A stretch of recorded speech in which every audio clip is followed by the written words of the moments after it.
Definite सांगतो की नोकरीपेक्षा challenging आहे. पण पैसे आहेत का त्याच्यामध्ये? किफायतशीर आहे का शेती? शेती बिलकुलच किफायतशीर नाही आहे. याचं कारण असं आहे की आपल्या इनपुट कॉस्ट एवढ्या वाढून बसलेल्या आहेत आणि जमिनीची काळजी आपण घेऊ शकलो नाहीत, कारण शक्यही नाही शेतकऱ्यांना ते घेणं, कारण की त्याला खरीप झाल्यावर रबी घ्यायचं आणि दोन्हीमधून कसं बसं चारित अर्थ काढायचं. आता सोयाबीनसारखं पीक जर तुम्ही घेतलं तर लोक काही बोलतात, बरेच यूट्यूबर तर काही पण सांगतात. त्यामुळे त्याच्या आधारे खालचे अधिकारी जे शेती करत नाहीत पण शेती खात्याचे असतात ते पण वर काही फीडबॅक देतात. पण 6-7 क्विंटलच्या वर सोयाबीन नॉर्मली होत नाही. फार चांगला सीझन असला तर 8-9 क्विंटल होतं. 7 क्विंटल सोयाबीन झालं किंवा 9 क्विंटल झालं, तुम्ही फार चांगलं केलं, तुम्हाला निसर्गानं साथ दिली, तर तुम्हाला किती होईल? 9 चोक 36,000चं सोयाबीन. खर्च आहे 25,000. 10,000साठी तुम्ही 4 महिने अत्यंत पावसात त्रासात मगजमारी करत असतात. आउटपुट काय येतं? आउटपुट येत नाही. म्हणजे एकरी 10,000 रुपये कसा बसा फायदा आहे. कॉटन घेतला त्याचा ब्रेक इव्हन पॉईंटच साधारण 40-42,000 येतो. म्हणजे तुमचा 6-7 क्विंटल कॉटन तर ह्याच्यातच जातो. पुढे काय? पुढे रिस्क आहे. मी निसर्गाला दोष देत नाही, पण आता मी सोयाबीन लावले, त्याच्यावर आत्तापर्यंत 3दा अटॅक आला, 3दा फवारण्या कराव्या लागल्या. फवारण्याचा खर्च आहे, टॉनिकचा खर्च आहे, खताचा खर्च आहे. खताच्या वापराबद्दल फारशी माहिती नाही आहे खाली. दुकानदार हे सर्वात एक्सपर्ट आहेत, ते सांगतात हे फवारा, ते फवारा, ते करा, ते सांगतील ते प्रमाण आहेत, ते पण एज्युकेटेड नाही आहेत. एज्युकेटेड लोकांनाही फारशी माहिती नाही, अशी परिस्थिती आहे. मग अशा परिस्थितीत खर्च वाढत चालले, मजुरांच्या किमती खूप वाढत चाललेल्या आहेत. मजूर अवेलेबिलिटी ऑलमोस्ट म्हणजे सिरियस प्रॉब्लेम आहे. मजूर, तणकट आणि इनपुट्स या 3मुळे शेतकरी एकदम मेटाकुटीला आलेला आहे. आणि मला तर वाटतं की म्हणजे माझ्यासारखा माणूस जो टफ म्हणून प्रसिद्ध होता, हा एक 10-15 वेळेला मी डोक्याला हात लावून बसलो की आता करायचं कसं. त्यामुळे शेती हा फायद्याचा धंदा निश्चित नाही आहे, पण जर कॉस्ट कमी केल्या, नॉलेज इनपुट मला वाटतं अजून वाढायला पाहिजे त्याच्यात. ते जर झालं तर शेती हा सस्टेनेबल धंदा होईल.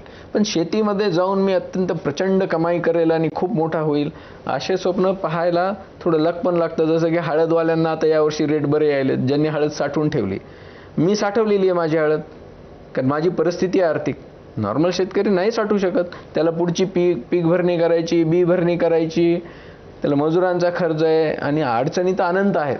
काम संपतच नाही. ते काय सिरियल होते ना, भय इथलं संपत नाही, तसं काम इथलं संपतच नाही. लोक परेशान असतात. म्हणजे मी तर खूप असं खळखळून असणारा माणूस अजून शेतीत बघितला नाही. फार टफ प्रोफेशन आहे, खूप पैसा मिळत नाही. आता मी तुम्हाला उदाहरण देतो. मक्याचं उत्पन्न काढायला मी खूप आटोकाट प्रयत्न केला आणि मी जवळपास 58 क्विंटल एकरी मका काढला. पण खर्च काढला आणि मग भाव सडनली, इथेनॉलमुळे भाव वाढले, तर पुन्हा भाव सडनली खाली आले. मग 1,500 रुपयाला भाव, मग 1,800 रुपयाला भाव. माझ्या वडिलांनी केळी लावली होती. मी खूप अभ्यास करतो, त्याप्रमाणे मी केळीचा अभ्यास केला. 8 एकर एकदम सुंदर केळी होती आणि त्याचे सगळे सोपस्कार केले. मग त्याची गर्थ मोजण्याचं मीटर असतं, त्याची लेंथ मोजण्याची एक पद्धत असती, ती सगळी शिकवली, सगळं आणलं. एक्सपोर्ट क्वालिटी केळी केली. आमचा अपेक्षा होती 15 रुपये किलोनं जावी, भाव आले 2 रुपये किलो. कसं करायचं? इतकी सुंदर केळी की ती पाहून, म्हणजे जैन इरिगेशनचे एक डॉक्टर PB पाटील त्यावेळेस ते आले होते. आयडियल केळी केली. म्हणजे आज जर घड बाहेर पडला तर तो 3.5 महिन्यांनी मॅच्युअर होतो.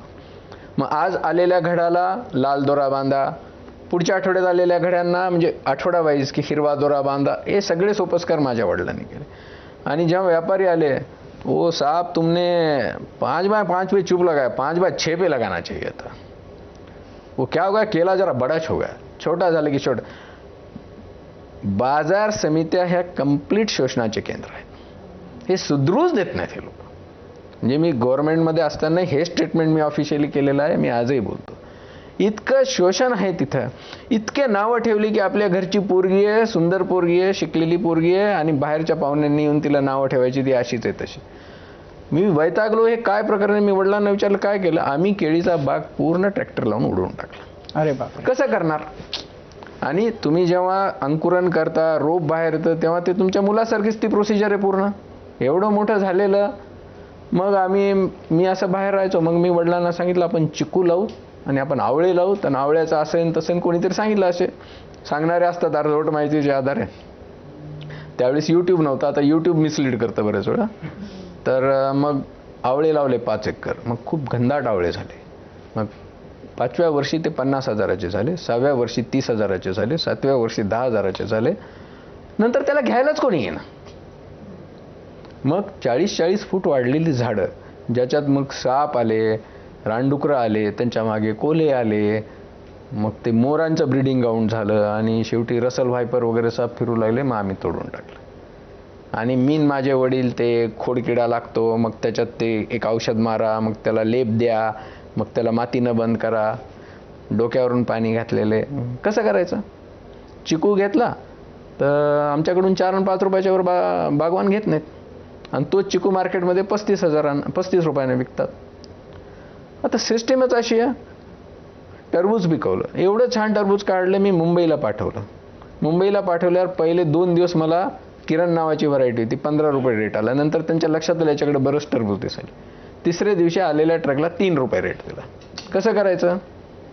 टाकून आले. मग पुन्हा मार्केट, तिथं तसंच. औरंगाबाद मार्केट, तिथंच. पीक बंद केलं. करणार काय आणि घेणार काय? यावेळेस मी मधुमक्का लावली. 22 रुपये किलो आहे म्हणे साहेब मधुमक्का. माझी मार्केटला गेल्यावर 13 रुपयाने गेली. शेवटी आम्ही वाटून टाकली लोकांना, खाबावं म्हणलं, जनावरांना खाऊ घातली. करायचं कसं? कोणत्याही पिकात म्हणजे बागवानी ते आहेत. मग मी आता ठरवलं की असं कुठलंही क्रॉप घ्यायचं नाही की ज्याच्यामध्ये आपल्याला बागवानाकडे जावं लागेल. मग तुम्ही ठोक पिकं घ्या. ठोक पिकात उत्पादकता कमी आहे, चॉईस कमी आहे. पण एक आशेचा किरण आहे की आता जे नवीन टेक्नॉलॉजीज येत आहेत, टेक्नॉलॉजी हा शब्द जरा जड जाईल, नवीन पद्धती ज्या केल्या जात आहेत की ज्याच्यात मी बऱ्याचशा किमती कमी केल्या.